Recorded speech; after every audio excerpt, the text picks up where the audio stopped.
ചെറുപ്പകാലത്ത് ഞാൻ കേട്ട കഥകളിൽ എന്നെ ഏറ്റവും കൂടുതൽ ആകർഷിച്ച ഒരു ഡിറ്റക്റ്റീവ് കഥാപാത്രമാണ് ഷെർലോക്ക് ഹോംസ്.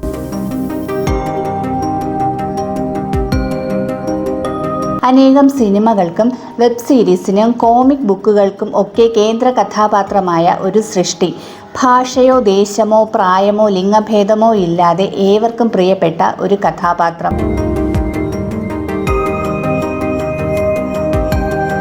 എന്നാൽ എഴുത്തുകാരനേക്കാൾ കൂടുതൽ വളർന്നുപോയ കഥാപാത്രത്തിന് പിന്നിലെ പ്രതിഭയെ നാം സൗകര്യപൂർവ്വം മറന്നുപോകുന്നുണ്ട്. അപൂർവങ്ങളിൽ അപൂർവം എന്ന് വിശേഷിപ്പിക്കാവുന്ന ഒരു പ്രതിഭയാണ് സർ ആർതർ കോനൻ ഡോയൽ.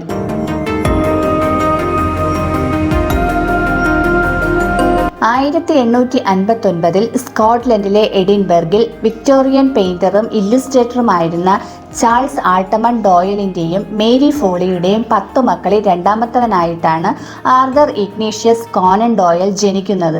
മെഡിസിനിൽ ബിരുദ പഠനം പൂർത്തിയാക്കിയ ശേഷം കുറച്ചുനാൾ ഷിപ്പ് സർജനായി ജോലി നോക്കിയിരുന്നു. ഈ സമയത്ത് അദ്ദേഹത്തിന്റെ വിനോദമായിരുന്നു ചിത്രരചനയും സാഹിത്യരചനയും. മാത്രവുമല്ല, അദ്ദേഹം ക്രിക്കറ്റ് ചാമ്പ്യൻ, സ്നൂക്കർ കളിക്കാരൻ, ബോക്സർ, പ്രൊഫഷണൽ സ്കീയിങ് സ്പെഷ്യലിസ്റ്റ് എന്നീ നിലകളിൽ തന്റേതായ ഇടം കണ്ടെത്തിയിരുന്നു.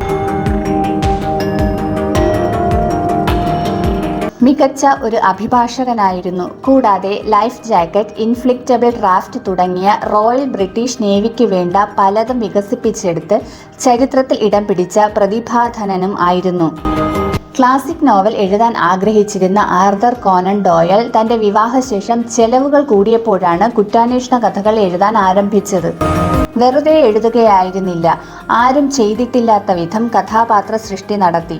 അതിനായി എഡിൻബർഗ് ഇൻഫോമറിയിൽ തന്റെ സർജൻ പ്രൊഫസറായ ഡോക്ടർ ജോസഫ് ബെല്ലിനെ മാതൃകയാക്കിക്കൊണ്ടാണ് ഷെർലോക്ക് ഹോംസ് എന്ന കഥാപാത്രത്തെ സൃഷ്ടിച്ചത്.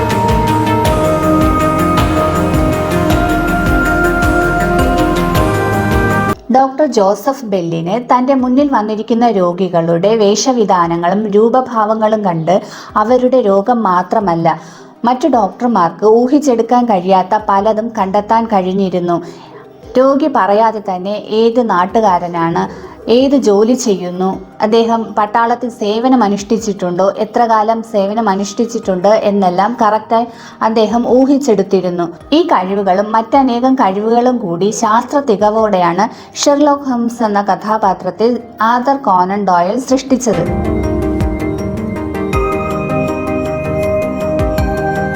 വർഷങ്ങൾക്കിപ്പുറം ഷെർലോക്ക് ഹോംസ് എന്ന കഥാപാത്രം തൻ്റെ ജീവിതത്തെ മൊത്തത്തിൽ ദുർബലമാക്കുന്നു എന്ന് മനസ്സിലാക്കിയപ്പോൾ ആ കഥാപാത്രത്തെ അവസാനിപ്പിക്കാൻ ആർതർ കോനൻ ഡോയൽ തീരുമാനിച്ചു. അങ്ങനെ 1893 ദ ഫൈനൽ പ്രോബ്ലം എന്ന കഥയുടെ അവസാനം പ്രൊഫസർ മോറിയാർട്ടിയുമായുള്ള പിടിവലിക്കിടെ ഹോംസ് വെള്ളച്ചാട്ടത്തിൽ വീണു മരിച്ചു എന്നെഴുതി.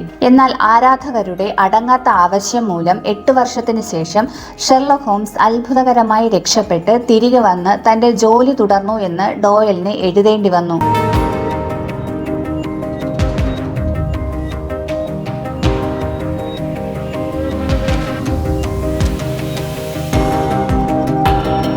ആയിരത്തി 1887 മുതൽ 1927 വരെയുള്ള 40 വർഷക്കാലം ഹോംസ് എന്ന തൻ്റെ കഥാപാത്രവുമായി അന്തമില്ലാത്ത സംഘർഷത്തിലായിരുന്നു ആർതർ കോനൻ ഡോയൽ.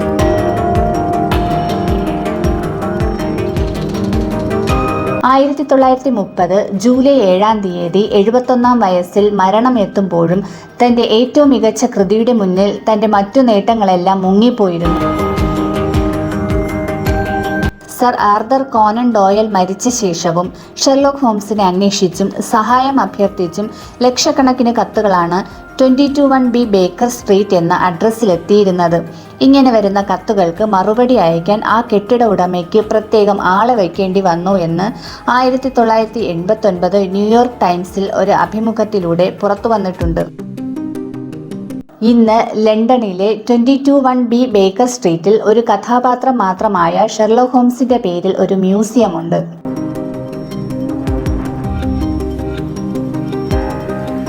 ആർതർ കോനൻ ഡോയൽ മരിച്ച് വർഷങ്ങൾക്കിപ്പുറവും അദ്ദേഹത്തിൻ്റെ സാഹിത്യകൃതികളും പല കണ്ടുപിടുത്തങ്ങളും വിസ്മൃതിയിലാണ്ടുപോയിട്ടും മരണമില്ലാതെ, മറവിയിലലിയാതെ, ഭാഷയോ ദേശമോ പ്രായമോ ലിംഗഭേദമോ ഇല്ലാതെ ഷെർലോക്ക് ഹോംസ് ഇന്നും ജീവിക്കുന്നു.